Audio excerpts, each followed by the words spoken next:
Hi, everybody. I just wanted to introduce myself and let you guys know what I look like actually in person. Um, I've always wanted to do a little video, but never actually had the guts to do it. I'm out of my element, anything on the computer, so bear with me if it gets a little shaky. But I also wanted to thank all of my collectors that have been with me for the last 12 and a half years, and I am truly blessed. But I just also want to actually show you guys where I work, and create my paintings. So I'm going to take you on a little tour of my studio that my absolute perfect great hubby actually planned out and built for me. And without him, he's the wind beneath my wings. I couldn't be creating the paintings that I do today. So I'm going to actually take you as if you're coming through the front door. I'm just moving my dog's bed out of the way. So here's my view. This is what I actually see from my studio. The street. A cool wall, rock wall that my husband and I actually built in 99-degree weather. I've got a birdhouse out there. I don't know if you guys can see it. A couple of statues. I love my garden, which is actually coming to its end since the weather is starting to change and get a little bit colder. Here is Rocky, my little studio dog. Right? Are you the cutest little poopa doops? Yes, yes. Hello, Mr. Pooh. Yes, he keeps me company all day. And okay, so here we go. This area over here is my wall space where I actually can put a canvas on here, lock it into place, and stand up and do my painting. It gets tiring sitting sometimes, and I get a definitely hurt back when I just use my easel, but I do use my easel. This is an old store supply rack that I utilized and put all of my paint on. And it's actually on wheels, so it can come with me at this end of the studio or my opposite end where I also work. I've got some shelves over here for doodads and paint markers and spray paints, and I never ever throw anything away. I'm like an art supply hoarder, I guess. Here's my easel, and this is just a piece of wood that I've been playing around with. Probably going to paint a kitty cat on.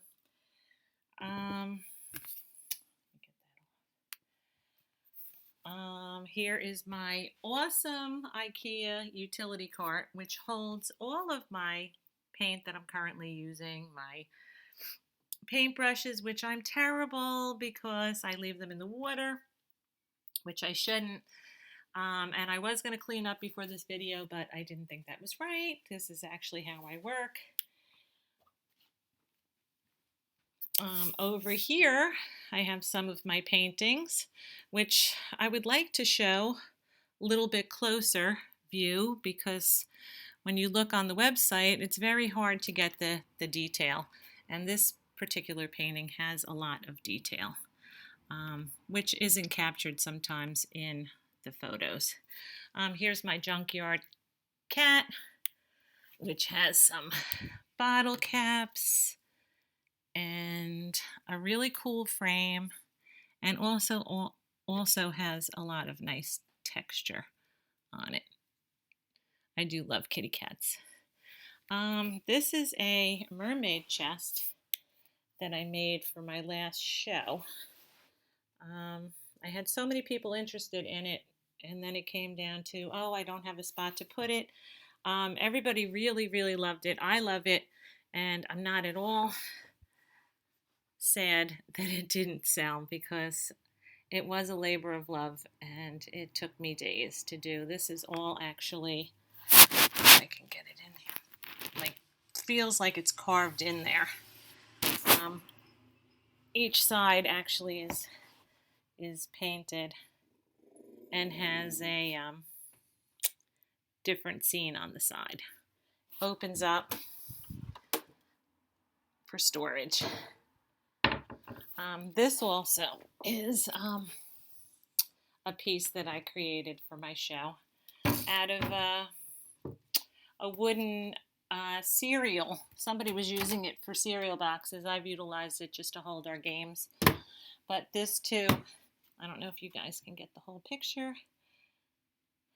And has a little mirror on there. And her head kind of goes back to move, move it around. She folds down all the way. And this piece is called Her Royal Nakedness. The rest of my studio consists of a beautiful workbench, painted lavender, make it nice and girly. And this is where that's my little girl, who isn't so little anymore. This is where I make a lot of my robots and other mixed media type pieces, like Spike here. I just started getting into paper mache, and I used to do it years ago, but just picked it up again. Thought maybe it would be fun to try something different. Sometimes doing something different sparks your creativity, and you never know what you're going to create. Here's some more of my paintings.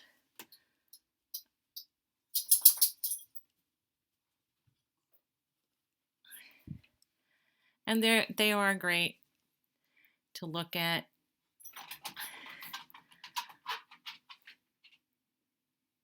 Keeps me inspired, and I look sometimes and go, oh, I made that. Here's some more.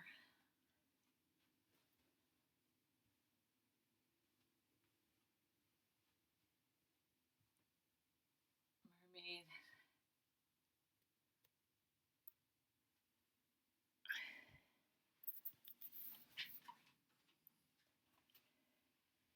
And here's some more.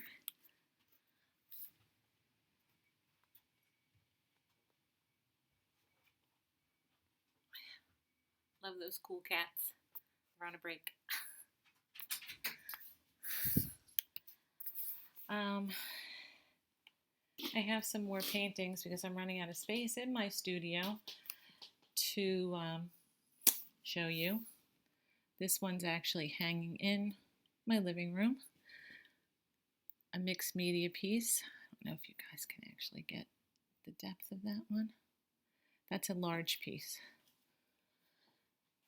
Here's my city cat, which is totally, totally, totally awesome. I love it.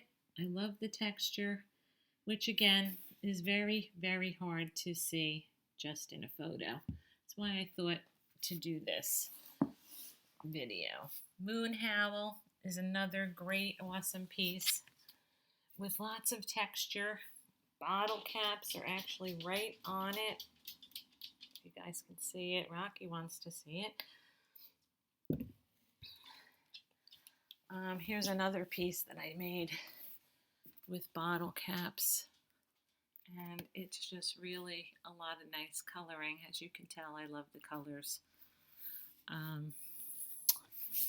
One other room I can show you a few pieces.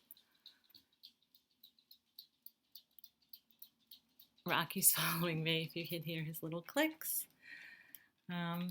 This is one of my favorite pieces. I think that's why I keep it in my family room. I like looking at it, and it reminds me of how big of a piece I could create, and keeps me focused. I love the blending. I love the colors on this one.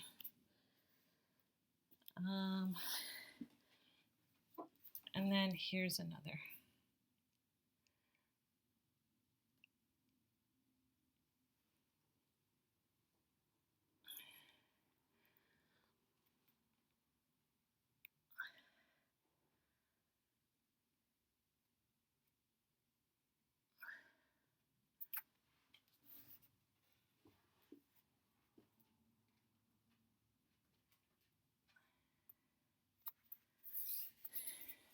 So just wanted a little bit more of a personal type of newsletter this time. I'm actually going to embed this into my newsletter. I wanted to make a video newsletter, and this is pretty much the only way I figured out how I can do it.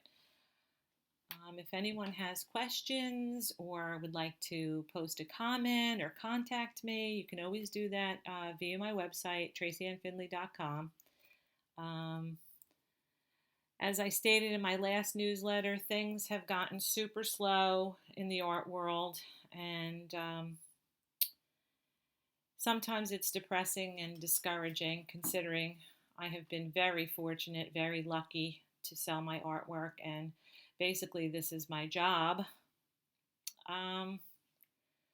So hopefully the slow period goes by. It's not the first time that it's happened, and I really do consider myself lucky to have the success that I've had thanks to you guys. So I believe I am now at about 3,700 paintings and counting, which is unbelievable to me. And I don't know if any of you guys realize that I actually didn't even start out as a painter. I actually just made a fabric painted kitty on a pair of jeans in 2004. Somebody said, "Well, those are nice. You should try and sell those on eBay." I said, "I don't know if anybody's going to buy that." So I took their advice and I put a pair of jeans up with one of my cafe kitty cats on it, posted on eBay. And I got 3 or 4 emails saying, "Hey, if you made that on Canvas, created that, I'd be interested in buying it." Read the emails out loud to my husband, and he said, "Well, go ahead, do it." I said, "I don't know how to do that. I have no idea. I have no training. I was just doodling the cat." "Well, try it, see what happens." And I did it on an 8x10 canvas and sold my very, very, very first painting back in June of 2004 to a lady whose username, believe it or not, I recall, Dar Cat. And she purchased it for $28. And I went, "Oh my gosh, somebody actually likes it." And now we're 3,700 paintings in the making 12 years later. So believe me, sometimes God has a plan for you and you have no idea what it's going to be. So I really appreciate it. And if you do own one of my paintings, I would love for you to send me a picture so I can post it on my website, artwork in people's homes, artwork on display, I think the tab says. And it's just a joy to me to see something that I've created actually hanging in someone's home. And your emails and kind words are really what's keeping that paintbrush in my hand. So thank you for listening, and peace and love, everyone. Have a great day.